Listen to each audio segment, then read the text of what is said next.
welcome to Unprofessional Engineering. My name is James. And you got Luke. Luke, we're kicking off yet another new series, which I just love. I can't keep track of these. Me neither. But this time it is the best inventions of fill in the blank, and we're starting with the 1920s. Yeah, so some of these we may have mentioned in Sure. previous inventor ones. Previous 300 episodes. But I'm calling this like our century smackdown is what I'm calling it. Or I'm sorry, decade smackdown, because what we're going to do, if we remember, because we kick these series off and sometimes we don't come back to them. Yeah, it does happen. But this is going to be the decade smackdown of inventions. And then I imagine at the end, we'll probably pick the best decade. I feel like it needs a better name. Decade Death Match or something like that. What's the repetition of consonant sounds? Is that onomatopoeia? I don't know. I don't know what you just said. Anyways, what's your first invention, Luke? Anywho, so this one, I love this one. So I'm sure I do love this one. The anticipation is killing me, man. I've had this one. I've eaten this one. I've had this one probably in the last 4 or 5 years. The old Eskimo pie. Really? That's where he went.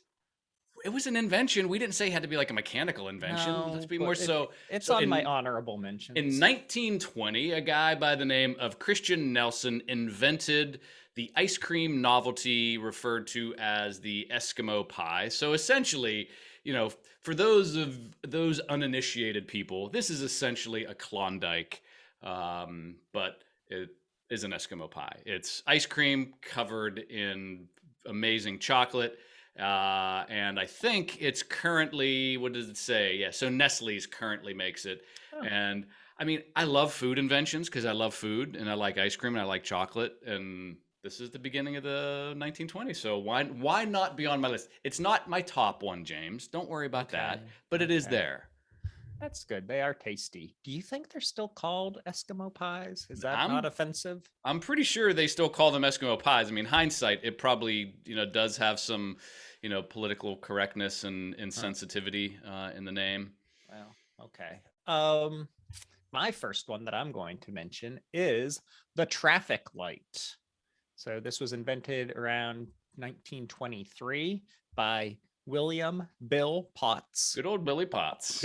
Billy Potts. And so this is really when traffic started to become a problem around America. Roads started to pop up everywhere. Probably the Model T was rolling around. Who knows what else? But he was like, man, the traffic here is terrible, much like it is in Pittsburgh still. But he wanted to solve this problem. So Billy Potts was a police officer, which was interesting. He was the popo. He was Johnny Law, or Billy Law at this way, the first inventor to design the modern traffic light and used it. So he lived in Detroit, which is not surprising at all, given, all the cars. And he wanted to help traffic keep moving. He made this modern traffic light out of parts from a railroad signal, which is kind of cool, and connected some extra wires for the lighting and the switch. And this is how the first three-way or four-way stop 3-color fashion light was. So he kind of got it right on the first try. I mean, I know it went through other iterations and whatnot, but the general main concept really kind of shined through with those lights. So fun traffic light story. So that I'm colorblind, and you've made fun of me on a handful of occasions about my colorblindness. Multiple times. Well, occasionally they mount traffic lights horizontally where there's clearance issues for trucks and stuff like that to go by, low areas. So this was high school. I was probably like 18, 19. My mother was working at Pittsburgh Brewing night shift. Yeah. She was like a Laverne and Shirley. She was a beer bottler. You were going to pick up a case. And I was going to pick her up from work, and it was really late. Or I take her to, or I can't remember what it was. Well, the green light and the white street light look almost identical to me. Like I can't, and because it was mounted horizontally, so the green light and the what? The street lights, just the white street lights, and because it was mounted horizontally, so I'm driving, taking my good old time driving over to the brewery, and the light turns red, and I was looking at the street light, not the traffic light. And I blew through like 2 red lights because there was a section of Liberty Avenue Were that you they like were 16? Like mounted. you were just I was like learning? 17, 18. Okay. And I get pulled over and I'm trying to explain to this Pittsburgh police officer at like 12 o'clock at night that I'm not drunk. I'm not driving recklessly. I Well, you honestly were, did not but see the red light. He's like, how'd you not see the red light? And yeah, so if you're colorblind, did you get a ticket? yeah, I did get a ticket. Yeah, I figured. Yeah, he did not let me out of it. That's rough. What's next on your list? This is probably going to be in maybe my top one. So also going with 1920, this is the BandAid. Ugh, okay. I feel like we always have such different opinions on these things. So No, go ahead. What would you do if you didn't have a BandAid? Just not cut myself. I don't do manual labor. What are you talking about? So the BandAid was invented in 1920 by a cat by the name of Earl Dickinson. Earl made the original BandAid to tend an injury for his wife, who would often cut herself while doing household chores. It's like you said to tend an injury, not a tendon injury, to right? tend. Okay, just making sure. First of all, Earl, maybe help her with the chores. I mean, I'm just saying. It was the 20s, Luke. His original invention had like a piece of tape with some gauze in the middle of it and would wrap around, and it ended up being, Which is you know, Band-Aid. a huge hit. And what's crazy is I don't know the exact name of it, but it's only been in the last few years. So Band-Aids are traditionally like this generic tan color. I just saw something on social media not that long ago, maybe a year or so ago. I don't know when they started doing it. They started doing these like my tones where they actually do Band-Aids that have different skin tones on it. That's so a great idea. People of, different nationalities and skin tones can wear Band-Aids, and you're not walking down the street and you have really dark skin and this huge tan Band-Aid, or vice versa. So that's fantastic. So that's a great idea. The fact that it took that long to come up with Band-Aids that matched skin tone colors is amazing to me. Do you think they make blinding pale white to match my skin color? I mean, it's called vampire. No, they don't. They don't. Fair. I thought that was a nice nod to what they're doing over at BandAid. I think Johnson & Johnson might own BandAid now, but it took them a while, but I think it's kind of cool that they're doing that. Thanks for not giving me an internship, Johnson & Johnson. You jerks. My next one is the liquid-fueled rocket, which I can understand. The BandAid, just as complex as of a design as the liquid-fueled rocket. So 1926, Robert Bobby Goddard was the inventor. So before this happened, let's not just be like, oh, this was the first rocket that ever showed up. No, there were gunpowder rockets that were already made, but obviously they were crappier, right? Mm-hmm. So before this, Goddard had discovered a mix of liquid oxygen and gasoline that could provide more acceleration to a rocket. So his first rocket was made out of thin pipes, and it has a nozzle and combustion chamber on a frame with 2 vertical tubes, and the tubes are set up so that they'd be able to pass the liquid from the tank at the rear of it so that the rockets could be ignited, right? And so the first liquid fueled rocket, not real impressive, was about 10 feet tall. It flew at about 60 miles per hour for a whole 2.5 seconds, reaching the altitude of 41 feet. But at 60 miles per hour, Luke, that already proved that these rockets could fly way faster than the current rockets of the time. So this was a huge step in making rockets a more significant item through history. And then, of course, we have them as they are now. And I think if you check out our World War II crazy inventions thing, we talk about the V2 and things like that and how those came about. So check out that episode. On to your next one, Luke. Give me something worse than the BandAid. A little follow on to that. NASA's Goddard Visitor Center and Space Flight Center is named after the inventor of the first rocket. Wow. Good job, Luke. You just redeemed yourself a bit. I did. Thank you very much. So I'm doing mine kind of chronologically, so we can kind of bounce back and forth. So this next one, it seems insignificant. I'm sure it does. The headrest. Oh, I liked this one. I had it listed. Yeah. But you jumped ahead because this was 1921. Well, I'm doing them in the way I like them. A cat by the name of Benjamin Katz. See what I Yeah, did there? Good old Benny. He invented the headrest. And I don't know if he necessarily invented. I couldn't find the details because the page didn't have the details, and I didn't search anymore. So I'll say I couldn't find the details. Appreciate the honesty. I don't know if he invented it for the purposes that they're used. So now headrests have like active mechanisms that prevent whiplash. So if you're rear-ended and you hit your head, there's mechanisms that prevent whiplash. So I don't know if that is what he initially invented it for back in 1921. It could have just been literally to rest your head and like look cool while you're driving.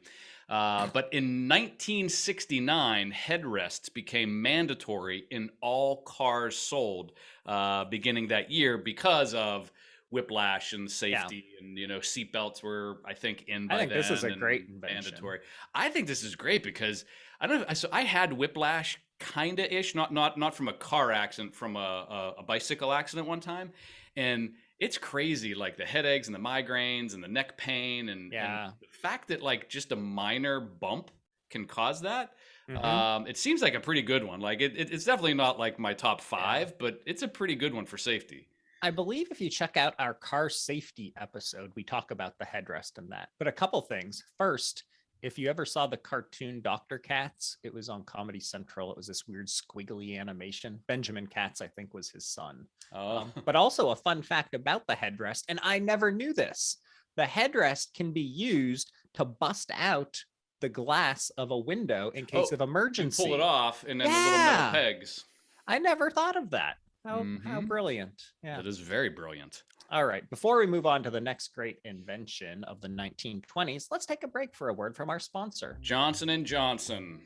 Yeah. Give me my internship. We'll get all the free Band-Aids we want. Blinding white Band-Aids. No sponsor, but 2 shout outs. Who do we First, Levi W. Good old Levi. I'm a 13-year-old 8th grader at High Desert Middle School in Bend, Oregon. We've been near Bend before, I believe. Ish, yeah. I'm very interested in robotics and engineering. Right now, I want to be a biomedical engineer when I'm older, which is because you guys introduced it to me in your What is Biomedical Engineering episode. You're welcome, How world. Awesome. You're that is welcome. So cool. Levi, good luck with that. Stick with the engineering, man. Great call. Biomedical sounds awesome. The fact that he's smart enough to be listening to our podcast. That's true. I see great things destined for this young man. Just saying. I'm with you. Shout out number 2, Levi G. So what's the chances 2 Levis wrote in literally in the same weekish period, because I only go to the top. And by week-ish, you mean the last 3 years. The sentence that kicked off. Levi G says, okay, first, how do we possibly... Oh, no, I said this. Okay, he says, finishing my 3rd year as a mechanical engineer from Missouri University of Science and Technology. Mud Ducks, that's right. I found your podcast a couple months ago on Spotify, and I listened to it for about 14 hours a month on my bi-monthly commutes home and back. That's a long commute. Yeah, absolutely love it. Makes me happy to be an engineer one day. He says, I like being surprised by your episode topics, but if you're looking for suggestions, which we always are, he suggests explosives engineering, which apparently Missouri University of Science and Technology is one of the only places in the world that offers this degree, which is kind of interesting. I think we mentioned that in our demolition episode. Did we? Maybe you did. Check out our building demolition episode. I think we may have mentioned them.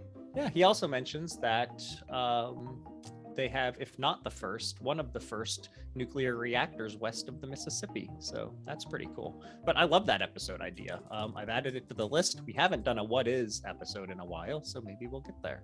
If any of you have episodes that you want to, send into us, if your name's Levi and you want to email us, if anything's going on and you just want to say hi, go ahead and email us at unprofessionalengineering@gmail.com. And don't forget to subscribe, we love the reviews. And as always, you can tell your smart devices to play the Unprofessional Engineering Podcast. And go to our store and buy stuff. Boom. My next invention, Luke, is the television. So first off, we've already done an episode on the history of the television, so go ahead and check that one out. This was invented in 1927 by a dude named Philo Farnsworth. Um, Professor Farnsworth was on Futurama. I wonder if he was somehow based off of this. Anyways, I'll try and keep it short since we've done a whole episode on this. Sort of fun fact, he first came up with an idea for a television in 1921, so 6 years earlier, when he was stinking 14 years old. And he claimed to have seen a vision of his father on a vision of it on his father's farm in Idaho. So he was hallucinating and came up with the idea for the television. So there's that. Alrighty, my next one, the lie detector. Oh, that's a good one. So this is 1921, a cat by the name of John A. Larson. He was a medical student in California. Maybe he went to Stanford. Check out our Stanford episode whenever that happens to hit. This device, Stanford Junior University. The device measures the heartbeat and breathing rate of a person simultaneously and kind of maps those on top of one another in order to determine whether a person is lying or not. In early versions of this, if your heart rate went up or your breathing rate went up, it would go, which would make you nervous and make you breathe faster. Fantastic. So it was literally like, so first of all, they have you hooked up to this device that makes you nervous. And then when you get nervous, it senses an alarm that says you're nervous, that makes you more nervous. So like, I have to think that like polygraph or lie detectors, like they cannot be.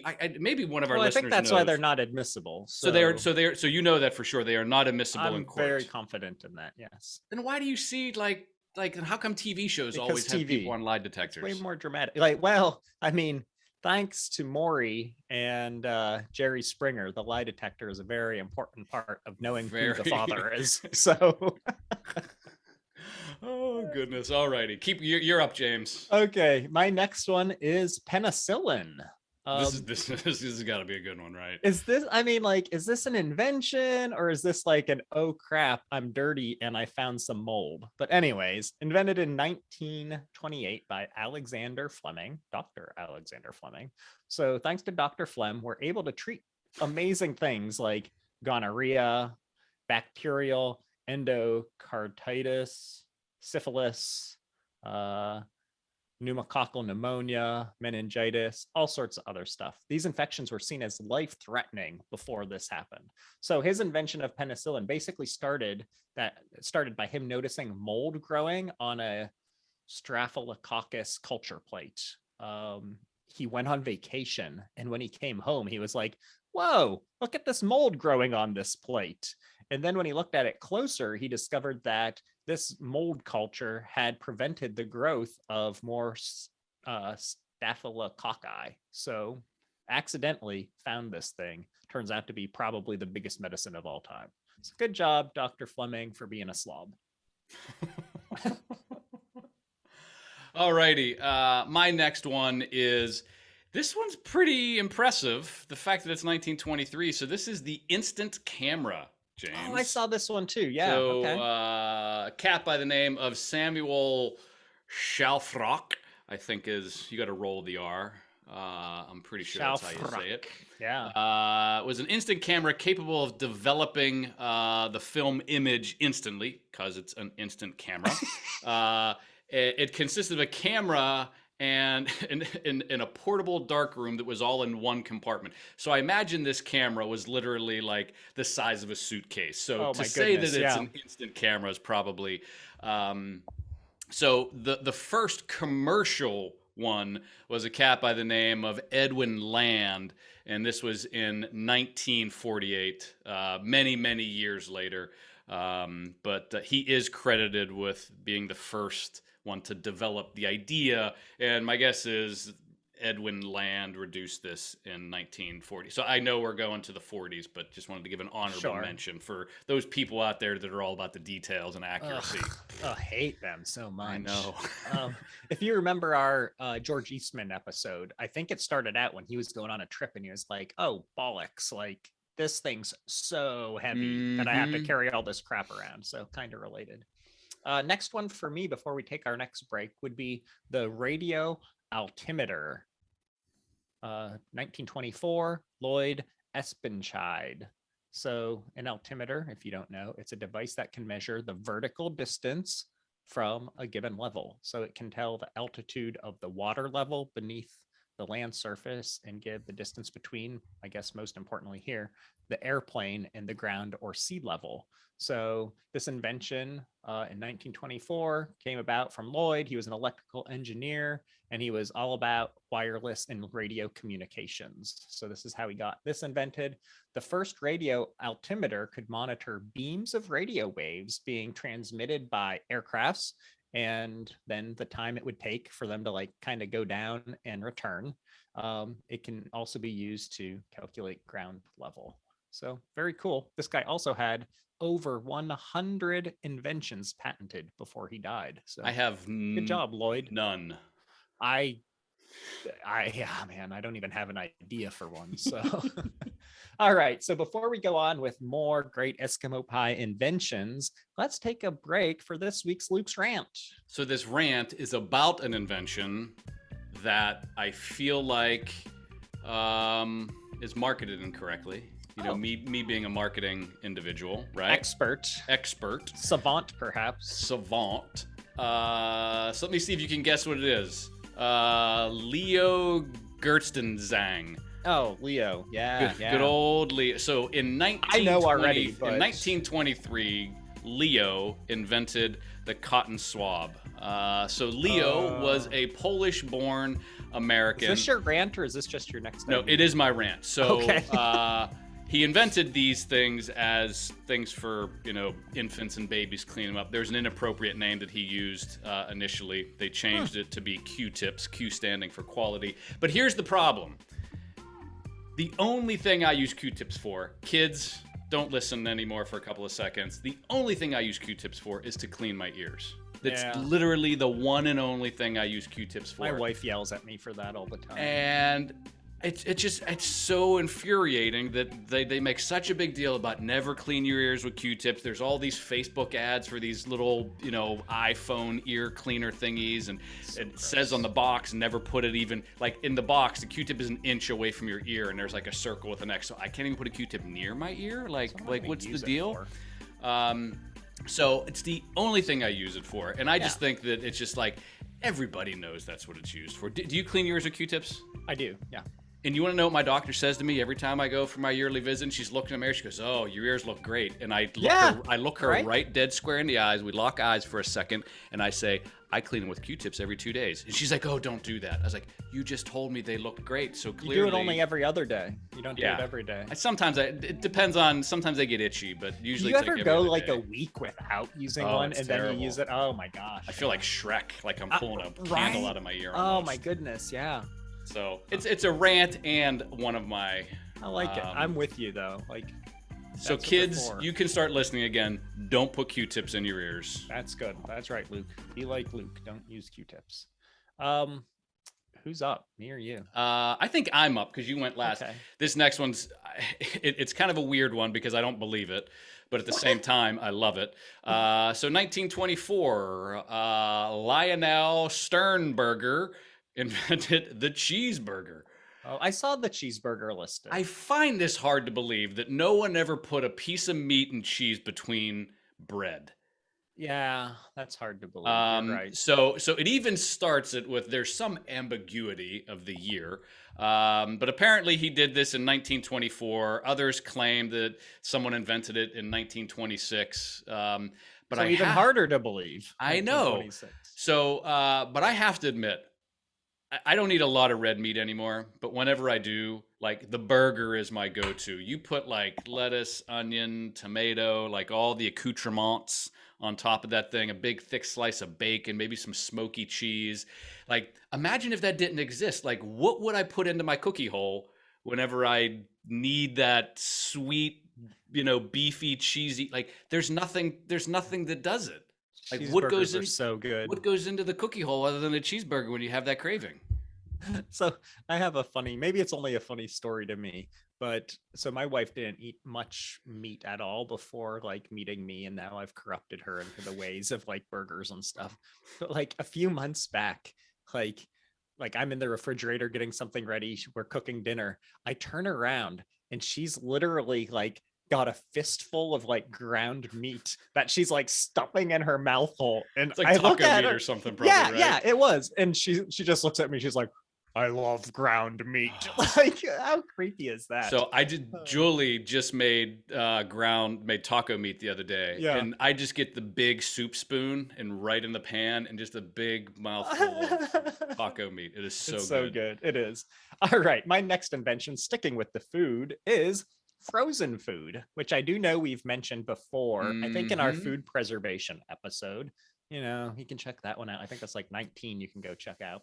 1923, it was invented by Clarence Birdseye, which should be a familiar Still in name. business. That's right.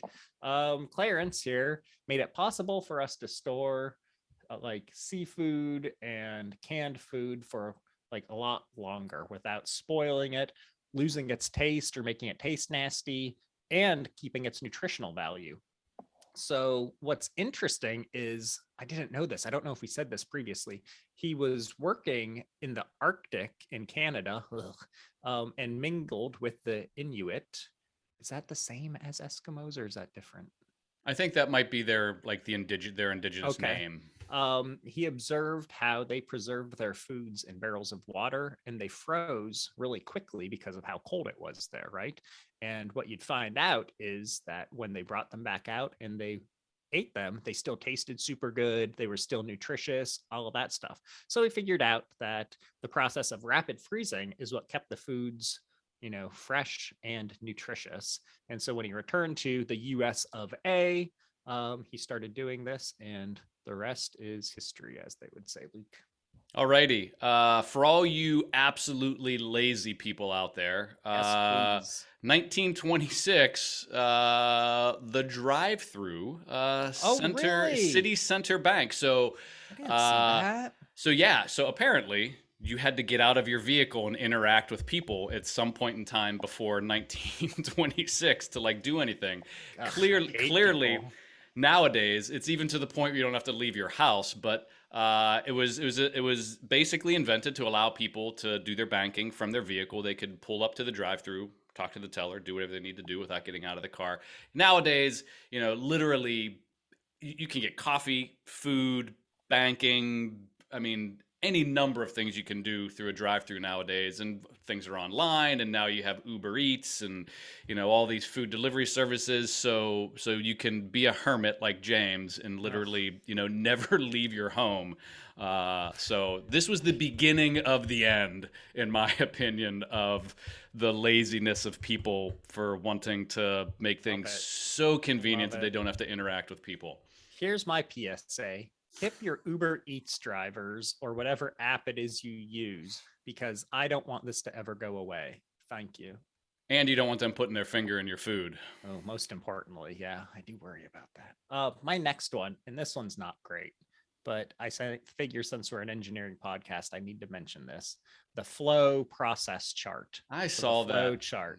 So I get it; it's lame, but It's very we are an lame. engineering podcast. So scientist Frank Gilbreth in 1921, as a presentation to American Society of Mechanical Engineers (ASME), showed this thing. It was a flow process chart, which is a diagram that depicts the step by step working of a program.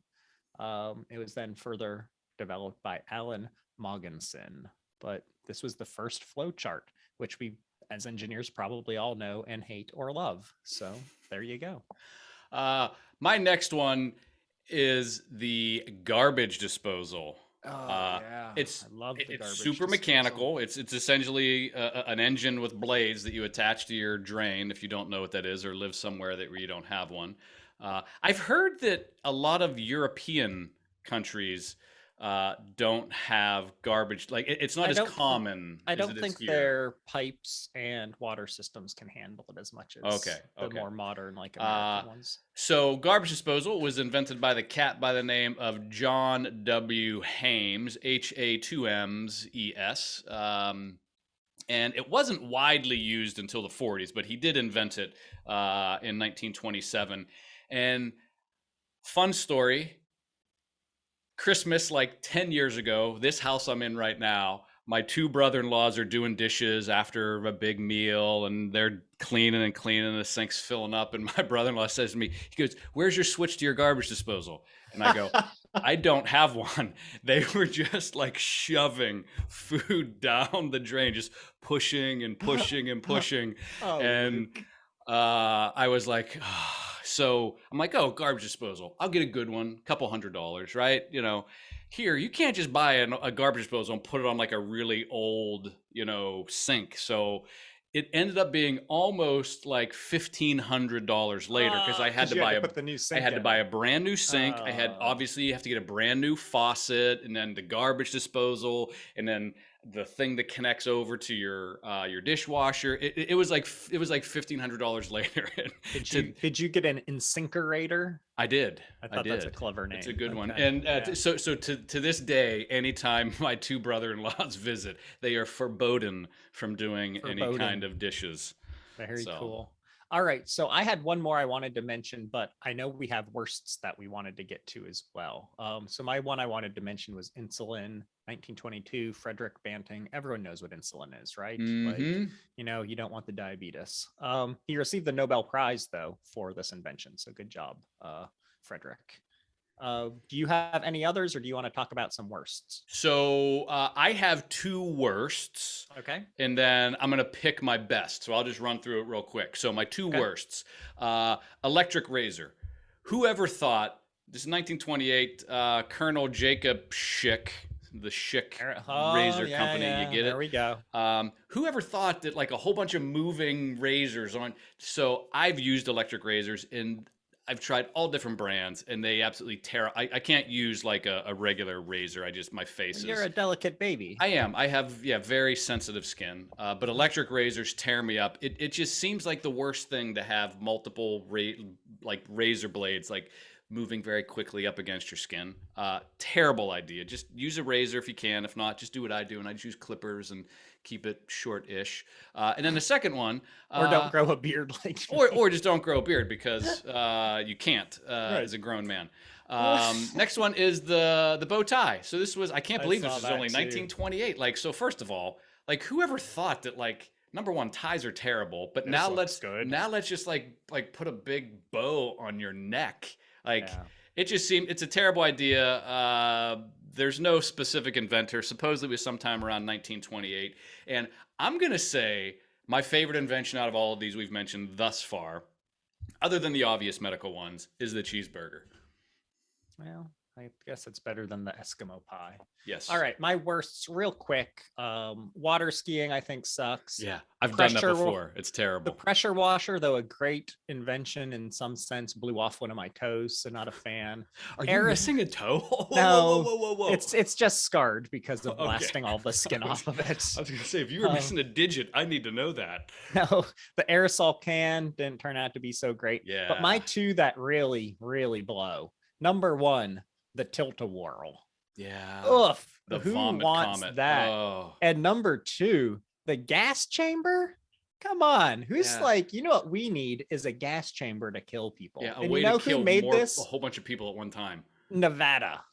Nevada made the gas chamber, they think. So that's terrible. My number one invention from all of this, Luke, man, I feel like I don't think I count penicillin as an invention because that's lame. I think I have to go with the liquid fueled rocket as number one. I mean, It seems important. I love television. It's but super important. I mean, right now, like the Muskers is sending rockets to space every day, and did we offer to have him buy our podcast this episode? or We was should that do it on last this one? episode as well. So Elon, yeah, give him the pitch, Luke. Give him Yeah, the elevator so- pitch. you're thinking about buying Twitter. People are all up in arms. I think our audience would be ecstatic if you decided to purchase Unprofessional Engineering. So our audience out there, we're going to do a grassroots movement. You need to hashtag or tag or whatever you do on the Twitterverse and it's by unprofessional engineering is the hashtag at Elon Musk or whatever it is. I have no idea how the socials work, I James. love it. Well, I know he has a lot of money laying around now, so we are opening the bidding at 40 billion. We are. Willing to negotiate though, so keep that in mind. Hopefully, all of you enjoyed our look back at the 1920s and the great inventions like the Eskimo pie, the BandAid, and the cheeseburger. If any of you have some inventions from the 20s that you think would be great or the next decade that we should look at, go ahead and email us at unprofessionalengineering@gmail.com. And until next time. See it.